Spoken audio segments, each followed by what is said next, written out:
કેમ છો? મજામાં? સુવાક્યની દુનિયામાં, સુવિચારની દુનિયામાં આપનું સ્વાગત છે.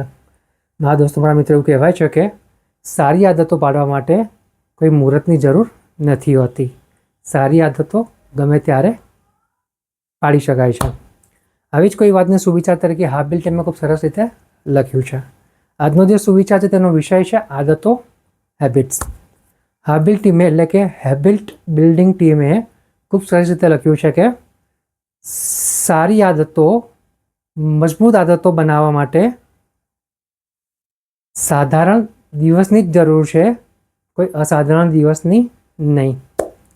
હવે તો વાત ખૂબ જ સીધી છે, ખૂબ જ સરળ છે, એટલી જ મહત્વની છે. આપણને બધાને જ ખબર છે સારી આદતો, મજબૂત આદતો એટલે શું.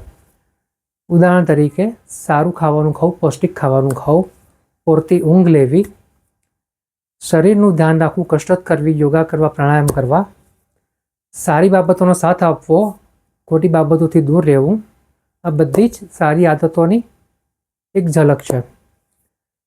તો આપણે આ બધી સારી આદતો આપણા જીવનમાં લાવવા માટે પ્રયાસ કરવો જોઈએ, પ્રયત્ન કરવો જોઈએ અને આજે જ કરવો જોઈએ.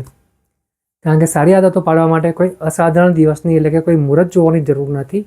જે કંઈ કરવાનું છે સારું અને સાચું તે આજે અને અત્યારે જ કરવાનું છે. જો આપણે આજે અને અત્યારે જ સાચો નિર્ણય લઈને સારું અને સાચું આજે જ કરી શકીએ તો પછી સારી આદતો આજથી જ પડી જશે. તેના માટે આપણે કોઈ અસાધારણ દિવસનો એટલે કે એક્સ્ટ્રા ઓર્ડિનરી ડેની રાહ જોવાની કોઈ જ જરૂર નહીં પડે. માટે જ હાબિલ ટીમે અહીંયા ખૂબ સારી રીતે લખ્યું છે કે સારી આદતો, મજબૂત આદતો સાધારણ દિવસોમાં જ બને છે, અસાધારણ નહીં. બસ આટલું સમજીએ, આટલું જાણીએ, આપણા મનમાં ઉતારીએ, આપણા હૃદયમાં ઉતારીએ, તેની ઉપર અમલ કરીએ અને આપણા જીવનને ઓર વધારે સારું, બહેતર બનાવીએ. અને એટલા માટે જ હાબિલ ટીમે સરસ રીતે લખ્યું છે કે strong habits built on ordinary days, not extraordinary ones. But આટલું સમજીએ અને આગળ વધતા રહીએ. Thank you.